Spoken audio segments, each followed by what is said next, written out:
안녕하세요. 자, 이번 주 여행업 기초 수업을 또 시작하도록 하겠습니다.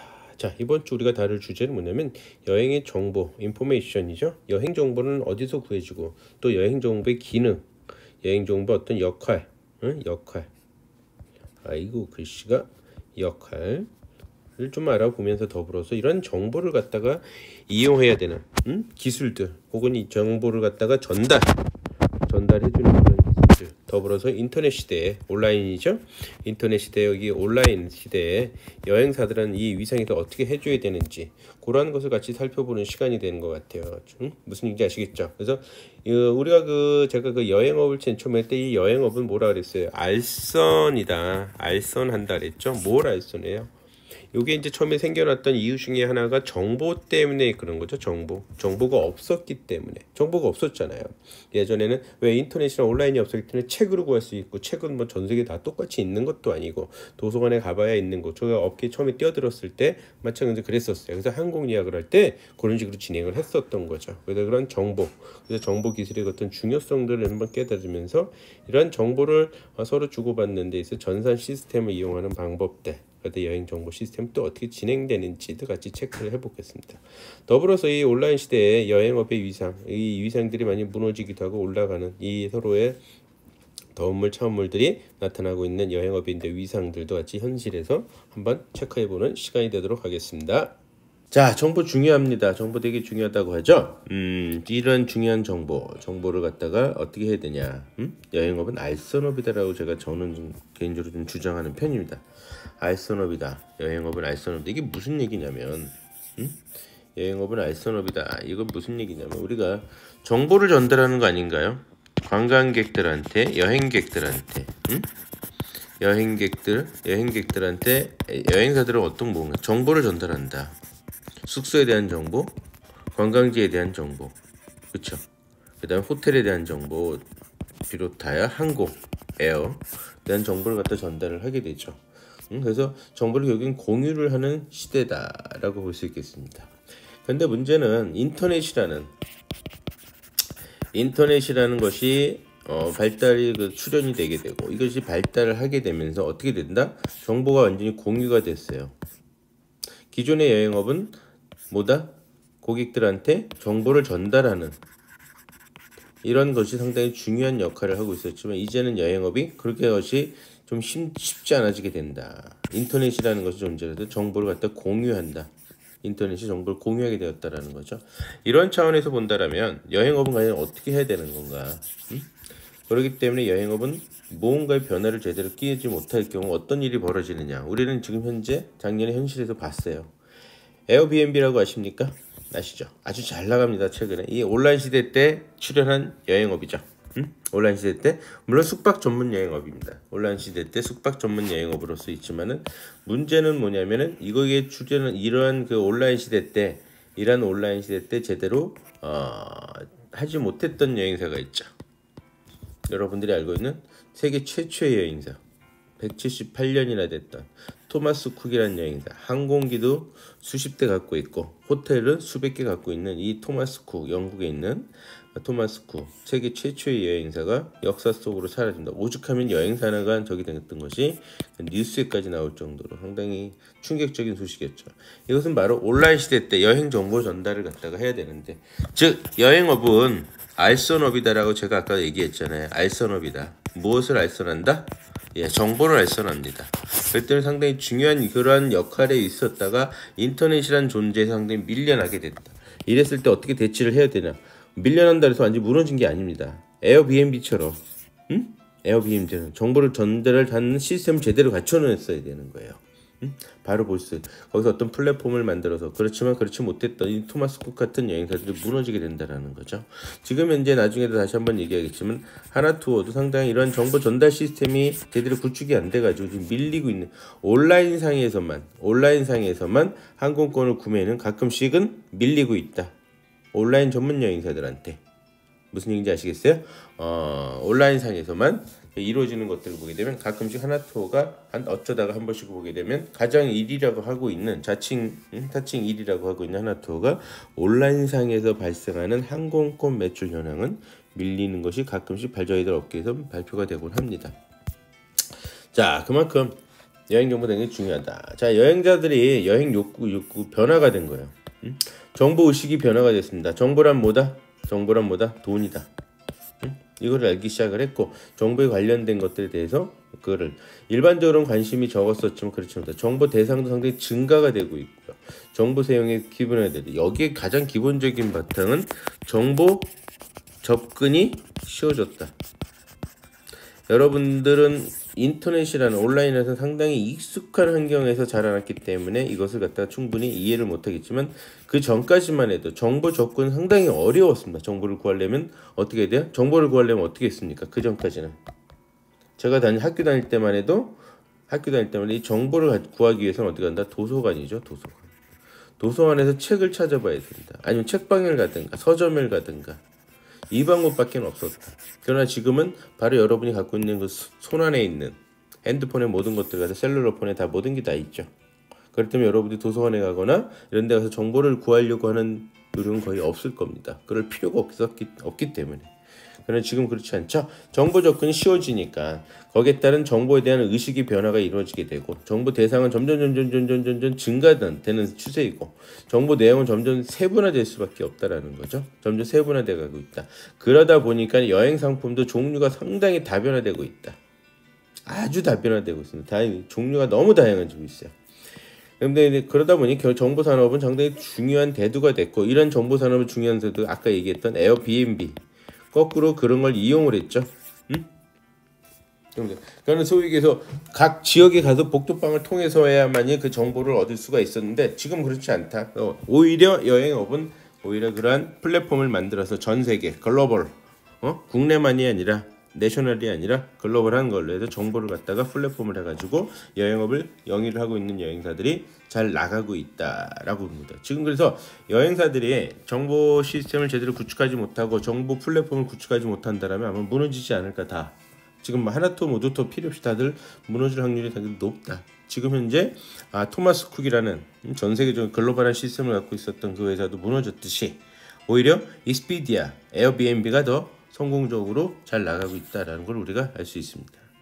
자, 어찌됐건 정보라는 것은 우리 여행객들이 행동을 선택하는데, 디시전 메이킹이죠.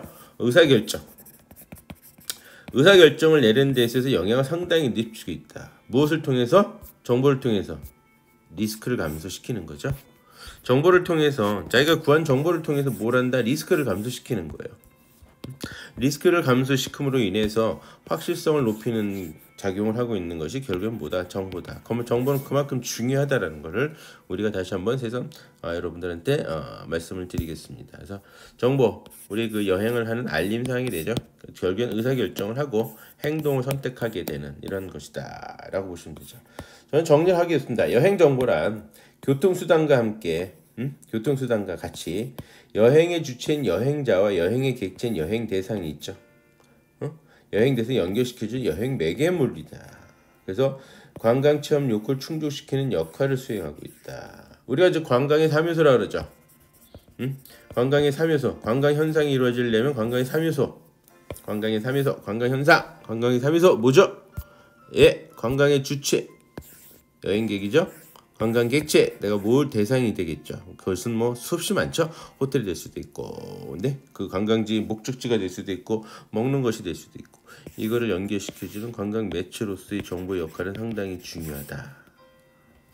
그래서 이 되게 중요한 이 정보를 갖다가 어떻게 우리는 해야 될 거냐라는 것들을 고민을 좀 많이 하시면서 여러분들이 그거를 이걸 가지고 충분히 사업을 시작할 수도 있습니다.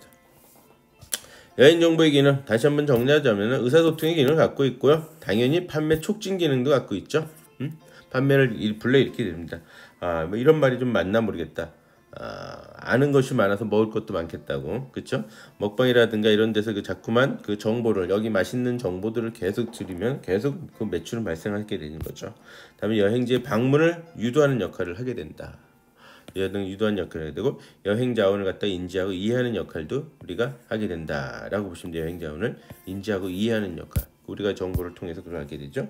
그리고 그 정보가 여행 교육의 기능도 가지게 된다. 그래서 커뮤니케이션, 의사소통의 역할을 하게 되고 판매 촉진, 판매 증가를 일으키는 역할 기능도 갖고 있고 여행지 방문을 유도하는 역할도 갖고 있고 방문 여행 자원을 인지하고 이해하는 문화 교류를 통해서 인지하고 이해하는 역할도 해주면서 또한 교육 기능까지 가지고 있는 것이 여행 정보의 기능이다라고 보시면 될 것 같아요. 그래서 이러한 그 정보를 가지고 여행 의사결정의 불확실성을 감소시키면서 그렇죠. 합리성과 신속성을 제공하는 역할을 해주는 것이 여행 정보다라고 다시 한번 여러분들이 그런 기능을 가지고 있는 것이다라고 아시면 될 것 같습니다. 자, 정보를 분류를 해보는 게 있어요. 여행 경로 첫째, 경로에 따라서 그게 부점다. 경로에 따라서 또 하나는 내용에 따라서 분류가 되고 있거든요. 이걸 다시 한번 살펴보면요. 여행 정보는 중요한 게 구전 정보가 상당히 영향을 크게 작용하는 경우가 종종 있어요. 구전의 정보로. 왜? 여행 정보는 여행은 하이 리스크거든요. 낯선 곳입니다. 방문했던 곳 재방문하는 경우가 생각보다는 좀 줄겠죠. 여러분들 일반적인 공산품들은 사고 또 사고 그렇지만 여행지는 내가 태국 갔다 왔는데 또 태국 안 가죠. 그만한 시간과 그만한 돈을 가지고 있다라면 태국 왜 갑니까? 싱가포르를 가든가 홍콩을 가든가 마카오를 가야죠. 그렇죠? 그러니까 재구매가 갔던 곳 또 가는 게 아니라 대부분 낯선 곳이에요. 잘 모르는. 그리고 언어도 잘 통용이 잘 안 됩니다. 그냥 불안한 거죠. 근데 치안은 잘 돼 있는지 잘 모른다는 거죠. 그러면 가장 좋은 방법이 뭐다? 물론 여러분은 SNS를 통한 어떤 인터넷을 통한 온라인에서 상에서 많은 자료들을 구하겠지만은 그거보다도 내가 믿을 수 있는 신뢰성 있는 믿음, 크레딧이 있는 신뢰성이 있는 어떠한 사람한테 통해서 정보를 구하고 싶다라는 거예요. 그래서 구전 정보에서 역할이 되게 크더라. 내가 아는 사람, 가족들, 친구들. 나 거기 태국 갔다 왔는데 이래 하더라. 그 말이 더 좋죠. 그것이 결국에는 SNS 구전, 댓글이라는 표현을 쓰게 되는데 댓글을 통해서도 알게 될 수 있지만 그걸 직접 말로써 듣게 되면 아직까지는 인터넷상에서 구한 정보는 참고 정도죠. 그걸 완전히 결정내는 거는 조금 약하다. 그러나 내가 아는 사람한테 내가 믿을 수 있는 사람한테 그래서 상당히 구전 정보의 역할이 되게 커지고 있다. 인쇄 정보나 매체 정보는 좀 약하죠. 일단 경로는 구합니다. 그 다음에 전산 정보. 그래서 여러분들이 여기서 많이 구하는 대세죠. 특히 후기, 댓글의 역할은 상당히 더 중요하다. 근데 이게 상업적으로 사용되는 것도 있어서 좀 아쉽긴 하지만 어찌됐건 현재 지금 그러고 있다. 그래서 구전 정보, 인쇄 정보, 매체 정보, 전산 정보 이렇게 4가지 정도로 경로로 나누고 있다라고 보시면 되겠죠. 그럼 내용에 따라서 분류하게 되면 여행의 의욕, 여행 행동, 서비스 빈도 이렇게 분류를 할 수가 있어요. 자, 그러면 야스마의 그 분류를 한번 간단하게 이렇게 살펴볼 수 있겠죠. 여행 정보가 여행의 의욕을 일으키는 정보다. 그건 수요를 환기시키죠. 여행을 떠나야겠다. 탈출하고 싶다. 이런 마인드를 갖게 되는 거죠. 이걸 보게 되면 우린 먹방을 보게 되면 먹고 싶다죠. 그 식당으로 방문하고 싶다. 가서 먹고 싶다. 이렇게 수요를 환기시켜주는 무언가 내가 하고 싶은 이거는 곧 욕구가 발생이 된 거예요. 욕구가 발생이 됐다. 욕구를 갖다 발생했다. 그 여행의 의욕을 일으키는 하는 정보들이 있게 되는 거죠. 특히 먹방 같은 거가 상당히 영향이 크죠. 이렇게 먹방들. 그렇지만 이렇게 아름다운 뷰티풀한 씬을 보게 된다라면 몰디브가 이런 데 가서 보시게 된다면 떠나고 싶지 않아요? 더군다나 이 따뜻한 코로나가 없는 곳 이런 곳에 떠나고 가서 헐 따라다보세요. 이렇게 우유니 소금 사막 같은 곳에 한번 정말 가보고 싶은 이런 욕구를 수요 환기를 불러일으키는 이런 여행 정보가 있다. 두 번째로서는 이제 여행자 행동을 연계시키는 액션을 취한 거예요. 의사결정을 하는 정보죠. 의사결정을 내린 겁니다. 디시전 메이킹입니다. 욕구가 발생이 됐으니 욕구를 갖다 채워야 되지 않겠어요? 그러기 위해서 행동하기 시작하죠. 그래서 의사결정을 내립니다. 할인 이벤트가 딱 터졌다. 그럼 때는 이때다. 그런 거 할 수 있겠죠. 런칭, 위메프 런칭 기념. 그래서 비용이 어떻게 된다. 이 모두 투어, 자유 투어 가격 자체가. 그 다음에 이런 여행 정보들은 아주 할인 정보들, 할인 이벤트들이 나타나면 바로 의사결정이 내리게 된다는 거죠. 그럼 이제 의사결정까지 다 내렸으면 우린 그 다음에 현지에 대한 정보를 알아봐야 되죠. 현지에 대한 정보를 갖다 여행 정보라 그러는데 이게 이제 야스마다 보니까 일본은 약간의 일본말의 말투가 있습니다. 착지 정보 현지 관광지에 대한 여행 정보가 그래야지 우리가 일정을 플랜을 짜지 않습니까? 플랜을 비행기는 이제 못 타고 가까지 어느 정도 어느 목적지까지 결정이 됐다라면 그 목적지에서 우리는 무엇을 할지 무엇을 먹어야 될지 어디서 잘지 그러한 정보들이 필요하겠죠. 기본 정보들. 다음으로서는 우리가 여행 빈도를 했는데 다녀왔습니다. 재방문을 위한 정보들이 있겠죠. 거기 너무 좋았어. 또 한 번 가고 싶어. 뭐 라스베가스라든가 이런 그런 그 호텔에서 이 호캉스라는 것이 그걸 만들어낸 거죠. 해외 나가서 여러분들 관광을 다니면서 좋은 점들 뭐 때문에 관광을 갈까요? 가서 맛있는 거 먹는 거, 잠자리 편한 거. 일단 호텔 같은데 좋은 호텔들. 호텔에 자기 집을 갖다 탈출하는 일탈성을 가장 저렴하게 가성비 가장 높게 할 수 있는 방법 중에 하나가 호캉스죠. 그래서 이러한 것들이 나오게 된다는 상당히 인기 있다. 올해 그 몇 년 전부터 이 호캉스가 상당히 인기 많고 저 또한 많이 추천을 해드려요. 어디 특별히 갈 시간은 없고 뭐 한 2일 정도밖에 시간이 없다. 그렇다면 차라리 호캉스가 낫다. 2박 3일 혹은 1박 2일 그 업계에서는 이렇게 써요. 1박 2일 하면 1박 2일 나이트 데이죠. 2박 3일은 2박 3일 이런 식으로 표현을 합니다. 그러니까 여러분 알고 계시면 되고 가끔은 보게 되면 이런 표현도 쓰죠. 이건 뭘까요? 3박 5일입니다. 박이 어디 갔지? 1박이 어디 갔지? 그 이놈의 1박은 기내에서 자는 거를 갖다 말씀드려요. 우리가 동남아시아 같은 경우에 갔다 올 때, 귀국할 때 대부분이 보게 되면 한 80%가 밤에 타요. 밤 11시, 12시, 새벽 1시.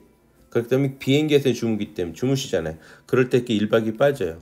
원래 4박 5일, 1박 2일, 2박 3일, 3박 4일, 4박 5일 이렇게 얘기하지만 그런 비행기들, 밤 비행기 타게 될 경우에 3박 5일이라고 이렇게 표현도 하기도 한다.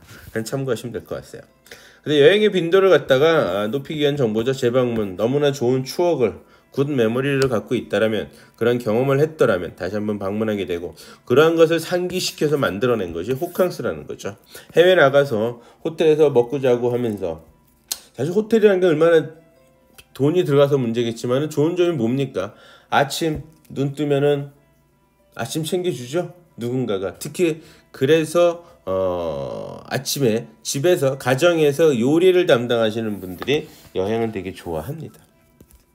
아침에 일어나면 아침 딱 챙겨서 주죠. 차려져 있지 않습니까? 뷔페에 딱. 그리고 낮에 놀다 실컷 들어왔습니다. 뭐야? 딱 누군가가 또 방 청소 깔끔하게 해놨죠. 너무나 럭셔리하고 너무 편하게 다음에 수영장 바로 붙어있고 같이 있고 그러니까 너무 좋은 거죠. 그런 것들은. 그래서 그 집안의 그 40대, 50대, 60대, 70대 여성분들한테 여행은 상당히 좋은 거다. 방금 얘기했듯이 여러분들 그 부모님 중에 어머니들이 아직까지는 우리나라에서는 어머니들이 음식을 하니까 아직 한 80, 90% 되지 않을까요? 어찌됐건 스트레스 가장 많이 받는 게 음식 준비래요. 메뉴는 가끔 여러분들 들지 않을까?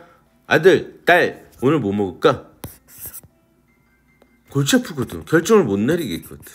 이건 음식 메뉴 선정하는 것이 음식을 하는 것도 스트레스지만 메뉴 선정하는 것이 아주 스트레스가 많다고 합니다.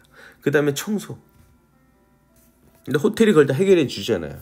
그래서 여행에 마약에 저는 빠진다라고 표현을 하기도 합니다. 다음에 이제 여행 욕구 요거는 이제 그 여행 정보 내용 건데 좀 더 구체적인 건데 간단하게 요거는 좀 더 넘어갈게요. 지금까지 본 거 갖다가 여행 욕구 주체별 보고 싶다. 자원이나 축제를 보고 싶다. 산이나 바다에 떠나가고 싶다. 그 다음에 일주를 하고 싶다. 이런 식으로 동기 형성되는 것이 아까 얘기했듯이 구전에 경로를 통해서 제가 얘기했잖아요. 경로를 통해서 구전을 통해서 정보를 얻거나 그렇죠. 인쇄 매체 그렇잖아요. 그 다음에 온라인 인터넷 이런 데서 정보를 통해서 우리는 동기가 형성이 된다는 거죠. 수요 환기 욕구 발생이 된다. 수요 환기 그렇다 보면 어떻게 해요? 수요 환기 욕구가 발생이 되었다. 그렇게 되면은 우리가 그 욕구 충족을 하기 위해서 여행을 계획을 세우게 되죠. 그래서 일생의 정보를 갖춰야 합니다. 어디서 무엇을 할 것인지 언제 어떻게 어떤 방법으로 취해야 되는 거지. 어떻게 놀 것인지 이러한 것들을 현지의 정보를 가지고 여행 계획을 세우게 되고 그 다음에 거기에 따라서 계획에 따라서 우리는 어떻게 수배를 하게 되죠. 여기서 역할이 가장 큰 게 뭐예요? 돈이죠. 돈. 돈에 따라서 호텔이 5성급이냐 4성급이냐 3성급이냐 예약을 해야 되고 항공도 퍼스트 클래스냐 비즈니스 클래스냐 일반석이냐. 자, 항공은 퍼스트 클래스는 F라고 표현들을 많이 하고요. 비즈니스석은 C라고 표현들을 많이 합니다. 그리고 일반석은 Y라고 표현들을 대표적으로 이렇게 합니다. 각각의 또 여기서도 종류가 몇 개가 있어요. 그렇지만 일단은 퍼스트 클래스, 비즈니스 클래스, 일반석 클래스 이런 식으로 항공사 표현을 합니다. 호텔들은 5성급, 4성급, 3성급, 2성급 이런 식으로 표현하지만 이렇게 좀 있다라고 보시면 될 것 같아요. 그 다음에 이제 이동은 어떻게 할 건지 거기에 대한 정보를 또 하게 되고 그리고 목적지 가서 무엇을 이제 하게 되고 귀국하고 나서는 또한 타인한테 얘기도 하고 경험담도 듣고 선물을 나누기도 하고 정보를 정리를 하게 되는 이러한 흐름을 따라간다라고 보시면 되겠죠. 자, 여행 정보의 내용은 잠시 쉬었다 하도록 하겠습니다.